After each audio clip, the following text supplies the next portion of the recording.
Good afternoon. I'll be continuing with the remaining part of the penicillin. So, in the second class, I had mentioned about acid-resistant penicillin. Now, I will be continuing with penicillinase-resistant penicillin. Penicillinase-resistant penicillin. So, we have drugs like methicillin, cloxacillin, nafcillin being used in this particular category. Now, penicillinase-resistant penicillins, they are resistant to hydrolysis by penicillinase produced by the bacteria. So, this is how usually the resistance which are caused by the penicillinase enzyme will be inhibited by the particular drug. So it is resistant to the hydrolysis which is caused by the penicillinase which are produced by the bacteria. And I had mentioned about this penicillinase enzyme in the first video when it came, or when I had talked about the resistance towards a particular drug. Now, moving over to the drugs which are coming under this category, the first one is methicillin. Methicillin. It is highly penicillinase resistant.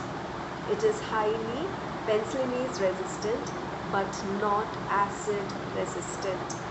It is not acid resistant. So you can imagine if we take this particular drug, it can be easily destroyed by the gastric juice. But it is not acid resistant. So due to this drawback, it has to be given in the form of an injection.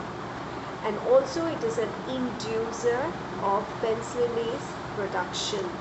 This favors the production of the penicillinase. So, keeping this particular drawback, this particular drug has been placed, or it has been substituted, or it has been taken up, and it has been replaced by another drug called as the cloxacillin. So, about cloxacillin we will see later. Now, we will talk about the adverse effects. What are the adverse effects you can notice in methicillin? Now we can find hematuria, blood in the urine, albuminuria can be noticed, and there will be reversible interstitial nephritis. And like I said, as this methicillin has been replaced because of the drawbacks by cloxacillin, we will see what is cloxacillin and its use. Now cloxacillin, it is highly penicillinase as well as acid resistant. Penicillinase and acid resistant. It is very less active against penicillin G, or the natural penicillin resistant organisms, and hence it should not be used as a substitute. It is more active than methicillin against penicillinase producing staphylococcus, but not against methicillin resistant staphylococcus aureus. It is incompletely but dependably absorbed from the oral route, especially if it is taken on an empty stomach. So if you give this particular drug on an empty stomach, it is even more good because it will be easily absorbed. It is more than 90% plasma bound. Elimination usually takes place via kidneys and also partly by the liver. And the plasma half-life is about 1 hour. Dose 0.25 to 5 grams, 0.5 grams orally every 6 hours. And in case of severe infection, a dosage of 0.25 to 1 gram may be preferred in the form of an injection via intramuscular or intravenous route. Now we have other drugs like oxacillin, dicloxacillin, and flucloxacillin and floxacillin. All these are similar to this cloxacillin particular drug. These are the other brand names in which this particular drug is available in the market. Now the third drug, nafcillin.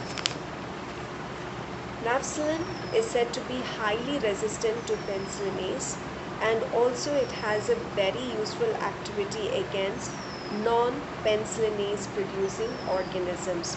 So all this while we had seen was a penicillinase resistant penicillin, and we had seen that the bacteria will produce penicillinase enzyme, but there are certain organisms that will not be producing this penicillinase enzyme.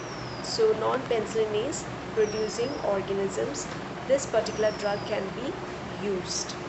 It requires parenteral administration. Parenteral administration means what we can give in the form of an injection, that we call it as a parenteral injection.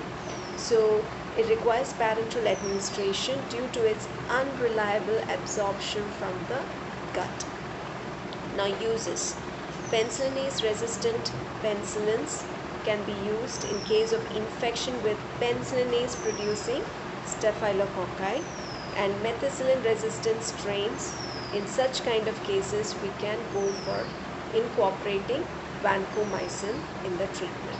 So this is all about penicillinase resistant penicillins. I hope you have understood the class. Till then, take care.